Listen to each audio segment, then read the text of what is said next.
Drama शेर की आने वाली एपिसोड्स बहुत ज्यादा रोमांचक होने वाली है।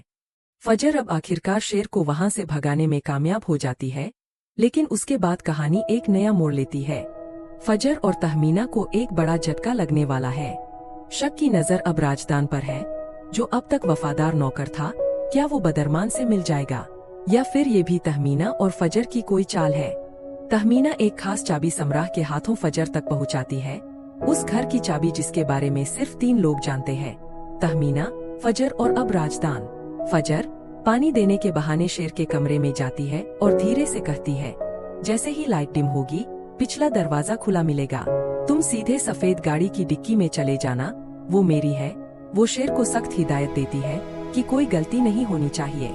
लाइट जाते ही कैमरे बंद हो जाएंगे, वही इशारा होगा। फजर बाहर आती है और सिक्योरिटी गार्ड को इशारा करती है। गार्ड बिजली की लाइन काट देता है। अंधेरे में शेर छुपकर बाहर निकलता है और फजर उसे चुपचाप वहां से ले जाती है। फिर फजर राजदान के साथ उसे उस सीक्रेट घर ले जाती है जहां उसका इलाज शुरू होना है।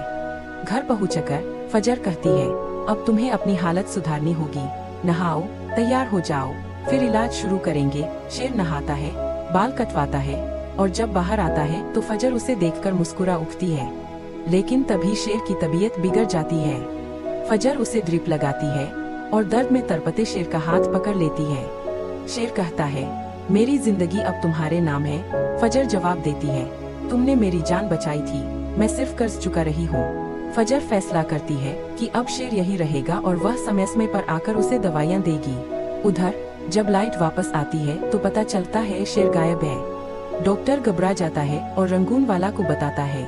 असाइलम में कोहराम मच जाता है, लेकिन शेर का कोई सुराग नहीं मिलता।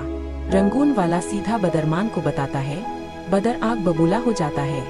वह समझ जाता है कि कोई अंदर का आदमी जरूर मिला हुआ है।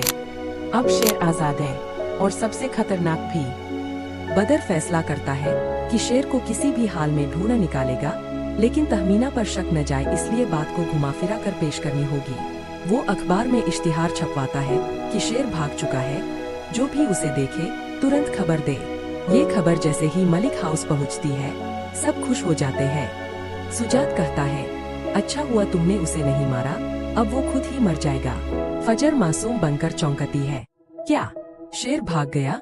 और इस एक्टिंग पर सुजात उसे माफ कर देता है, लेकिन असली खतरा अभी बाकी है। अगर शेर जिंदा रहा और ठीक हो गया तो वो न सिर्फ बदरमान बल्कि फहद और आदत की सच्चाई भी सामने ला देगा। शायद राजदान बदर को शेर की लोकेशन बता दे, लेकिन इसके पीछे भी तहमीना की कोई चाल हो सकती है ताकि बदर गुमराह हो जाए। अब कहानी उस मोड़ पर आ गई है जहां फजर और शेर के रिश्ते की एक नई शुरुआत हो सकती है। हो सकता है शेर ठीक होकर घर लौटे, अपने दुश्मनों से बदला ले और फजर का रिश्ता मांगने खुद आए। लेकिन बड़ा सवाल ये है, क्या सुजात शाहताज की बातों में आकर इस रिश्ते को मना कर देगा? आप क्या सोचते हैं? क्या ये शेर की वापसी बदले की शुरुआत है या प्यार की? कमेंट में जरूर बताइए और ऐसे ही और कहानियों के लिए चैनल को सब्सक्राइब करना मत भूलिए।